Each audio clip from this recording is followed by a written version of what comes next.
What's up, Falcons Nation?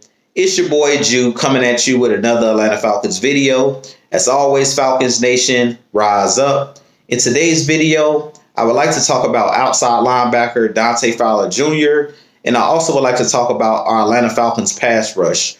But if you're new to the channel, please hit that subscribe button, hit that notification bell so you know when I've done Atlanta Falcons content. Hit that like button for your boy. I do appreciate each and every one of you guys for continuing to tune into the channel. If you would like to donate to my channel, you can donate to my Cash App, which is the $ Jew Talk Sports. If you would like to follow me on Twitter and Instagram, you can follow me at Jew Talk Sports. And if you would like to join my new Jew Talk Sports membership, it's either $2.99 or $4.99. I do appreciate each and every one of you guys for your continued support. But with that being said, let's jump right into the video. So like I mentioned in today's video, I do want to talk about outside linebacker Dante Fowler Jr. Dante Fowler Jr. does currently lead our Atlanta Falcons in sacks this season with 4.5 sacks on the year.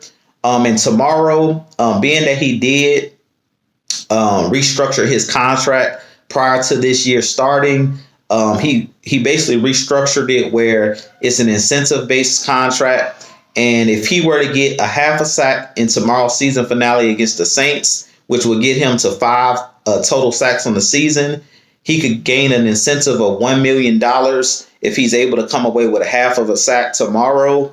If he's able to get 2.5 sacks in tomorrow's game, which would bring him to 7 sacks on the year, he would get an incentive of $2 million.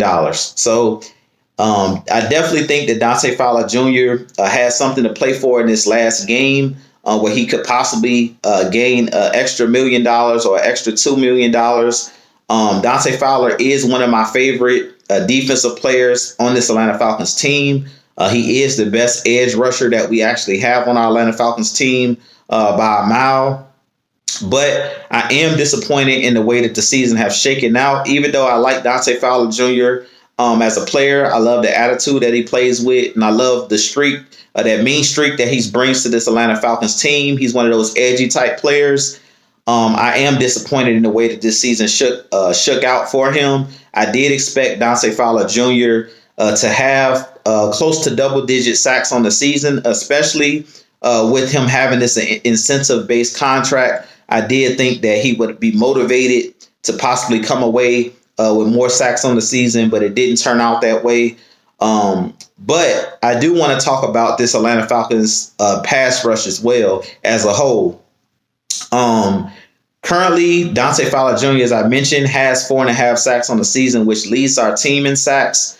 But other than Dante Fowler Jr. on this team, we don't have another pass rusher in regards to our edge rushers that has multiple sacks. Ogundeji only has 1 sack on the year. Steven Means doesn't have any sacks on the year. Our other 2 players on this team that actually has multiple sacks are inside linebackers. Foye has 2 sacks on the season, and Deion Jones has 2 sacks on the season. So going forward, you guys know I always preach on my channel about the trenches and that you have to be able to win in the trenches on both on the offensive line and defensive line to win games in the NFL. And this year, our Atlanta Falcons team didn't do a good job of getting after the passer. We didn't do a good job of rushing the passer. And that's been the story for the Atlanta Falcons since 2016 is we haven't been able to rush the passer consistently. We've been one of the worst franchises in the league when it comes to getting after the passer. And that's why I believe in the draft and in this free agency, you're definitely going to have to go in and bring in more pass rushers. You can't just rely on Dante Fowler. We have to go out and bring in multiple pass rushers. I always talk about strength in numbers on the defensive line.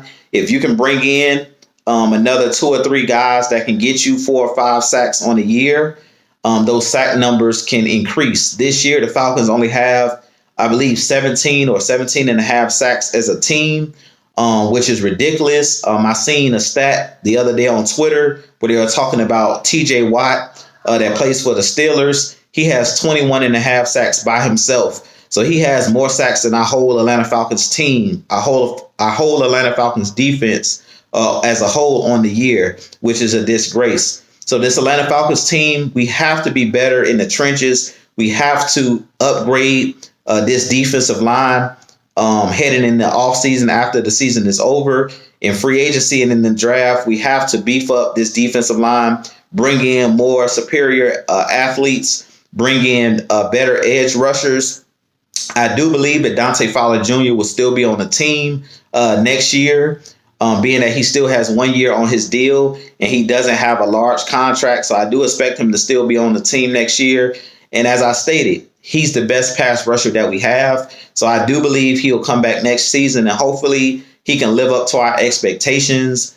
But this year didn't shake out the way that I would have liked it to shake out. I thought he would, play better this season, but we have to play better as a whole. We can't just put it all on one player. Like I said, I'm not glossing over the fact that Dante Fowler only has 4.5 sacks on the season, but he needs help on the defensive line. We always talk about Grady Jarrett needing help. We also always talk about Dante Fowler Jr.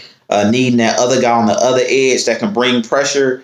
And I really think that we have to bring in one of the better pass rushers in this offseason and in the draft. We can't rely on, and Dean Pease talked about this a little bit in his interview or his press conference. We can't rely on bringing pressure. We can't rely on just blitzing to get after the quarterback. We have to be able to get home with 4 at times. We have to have a guy on the edge that can beat man-to-man, one-on-one, mano-a-mano offensive tackles without Dean Pease always having to dial up pressure and bring blitz. Because when you blitz, you leave your back end susceptible to one-on-one, man-to-man coverage and things of that nature. So you give up, help on the back end for the secondary. You put a lot of pressure on the back end when you're just relying on blitzing to get pressure on the quarterback. We have to be able to get pressure with 4. And I definitely think that going forward in 2022,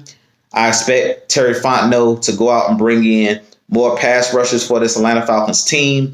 But at the end of the day, the bottom line is we have to improve in the trenches on this defensive line next season. If we want to be a team that's competing in the playoffs, if we want to be a team that's competing for a Super Bowl, the way that you be successful on defense is in the trenches. You have to make quarterbacks uncomfortable. You have to be able to get after the passer, and you have to be able to stop the run.